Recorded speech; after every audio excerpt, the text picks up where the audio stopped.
BCB নির্বাচনের পর নতুন সভাপতি আমিনুল ইসলাম ও তার পরিচালনা পর্ষদের সামনে প্রথম বড় চ্যালেঞ্জ বাংলাদেশ প্রিমিয়ার লিগ বা বিপিএল আয়োজন। ডিসেম্বর-জানুয়ারিতে টুর্নামেন্ট শুরু করার পরিকল্পনা ইতিমধ্যে চূড়ান্ত, আর সেই লক্ষ্যে প্রস্তুতিও শুরু হয়ে গেছে। নতুন গভর্নিং কাউন্সিল জানিয়েছে ইভেন্ট ম্যানেজমেন্ট প্রতিষ্ঠান আইএমজির সঙ্গে শিগগিরই চুক্তি স্বাক্ষর হবে। এরপরই শুরু হবে ফ্র্যাঞ্চাইজি বাছাই, প্লেয়ার ড্রাফট সহ অন্যান্য আনুষ্ঠানিক কার্যক্রম। তবে ডিসেম্বরেই বিপিএল আয়োজন মানে হাতে সময় মাত্র 2 মাস। আগের আসরেও একইভাবে তাড়াহুড়ো করে টুর্নামেন্ট আয়োজন করেছিল বিসিবি, যার পরিণতি ছিল একের পর এক বিতর্ক। খেলোয়াড়দের পাওনা বকেয়া, ফ্র্যাঞ্চাইজি নিয়ে অসন্তোষ, এমনকি স্পট ফিক্সিংয়ের অভিযোগ, সব মিলিয়ে বিশৃঙ্খলা অবস্থায় পড়েছিল ফারুক আহমেদের নেতৃত্বাধীন বোর্ড।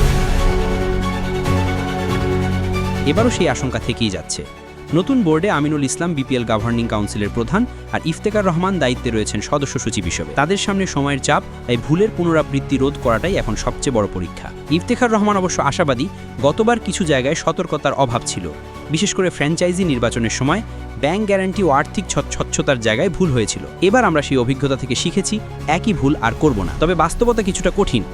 রংপুর রাইডার্স ছাড়া এখনও কোনো ফ্র্যাঞ্চাইজি নিশ্চিত নয়। বর্তমান চ্যাম্পিয়ন ফরচুন বরিশাল এবার টুর্নামেন্টে অংশ না নেওয়ার ইঙ্গিত দিয়েছে। দলের অধিনায়ক তামিম ইকবাল তো প্রকাশ্যে বর্তমান বোর্ডের অধীনে সব ধরনের ক্রিকেট বর্জনের আহ্বান জানিয়েছেন। সূত্র জানায়, বিসিবি বরিশাল ফ্র্যাঞ্চাইজির সঙ্গে যোগাযোগ করলেও তারা ইতিবাচক সাড়া দেয়নি। এই অবস্থায় গভর্নিং কাউন্সিল আনুষ্ঠানিক বিজ্ঞপ্তি দেওয়ার আগে কয়েকটি বড় প্রতিষ্ঠানের সঙ্গে যোগাযোগ শুরু করেছে। শোনা যাচ্ছে, বিসিবির নবনির্বাচিত এক পরিচালকের প্রতিষ্ঠানও বিপিএলে দল নিতে আগ্রহী। সময় কম থাকায় এবার হয়তো 4 বা 5 ফ্র্যাঞ্চাইজি নিয়েও বিপিএল আয়োজনের চিন্তা করছে বোর্ড। তবে ফ্র্যাঞ্চাইজি নির্বাচনের ক্ষেত্রে কঠোর মানদণ্ড অনুসরণ করা হবে বলে জানানো হয়েছে। ইফতেখার রহমানের ভাষায়, company profile, audit report, bank solvency, trade licence সবই দেখা হবে। শুধু বড় প্রতিষ্ঠান হলেই হবে না, তাদের ম্যানেজমেন্ট সক্ষমতাও গুরুত্বপূর্ণ। তবে এখনও প্রশ্ন রয়ে গেছে গত আসরের স্পট ফিক্সিং তদন্ত রিপোর্ট নিয়ে। 3 সদস্যের স্বাধীন তদন্ত কমিটি চূড়ান্ত প্রতিবেদন এখনও প্রকাশ হয়নি। প্রাথমিক প্রতিবেদনে 18 থেকে 20 জন ব্যক্তি ও প্রতিষ্ঠানকে সাময়িকভাবে বিপিএল থেকে দূরে রাখার পরামর্শ দেওয়া হয়েছিল। 26 আগস্ট ওই প্রতিবেদন হাতে পাওয়ার পর আমিনুল ইসলাম বলেছিলেন, আমরা এটাকে আমাদের প্লেবুক হিসাবে ব্যবহার করব। কিন্তু এরপর থেকে দৃশ্যমান কোনো অগ্রগতি হয়নি। এমনকি সেপ্টেম্বরের বোর্ড সভায় তদন্ত পরবর্তী করণীয় নির্ধারণে 4 সদস্যের কমিটি গঠনের কথা বলা হলেও বাস্তবে সেই কমিটি আদৌ গঠিত হয়েছিল কিনা তা নিয়েও এখন প্রশ্ন উঠেছে। নতুন সদস্য সচিব ইফতেখার রহমান জানিয়েছেন, প্রতিবেদনটি এখন বিসিবির দুর্নীতি বিরোধী পরামর্শক অ্যালেক্স মার্শালের কাছে রয়েছে।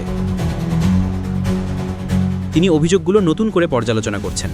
তার তত্ত্বাবধানেই এইবারের বিপিএল ফিক্সিং বিতর্কমুক্ত রাখার লক্ষ্য নিয়ে এগোবে বিসিবি। সব মিলিয়ে সময়ের স্বল্পতা, ফ্র্যাঞ্চাইজি সংকট ও অতীতের বিতর্ক সবকিছু সামলে আমিনুল ইসলামের বোর্ডের প্রথম বড় পরীক্ষা হতে যাচ্ছে বিপিএল। এখন দেখার বিষয়, আগের ভুল থেকে শিক্ষা নিয়ে নতুন নেতৃত্ব কতটা প্রফেশনালভাবে টুর্নামেন্টে আয়োজন করতে পারে।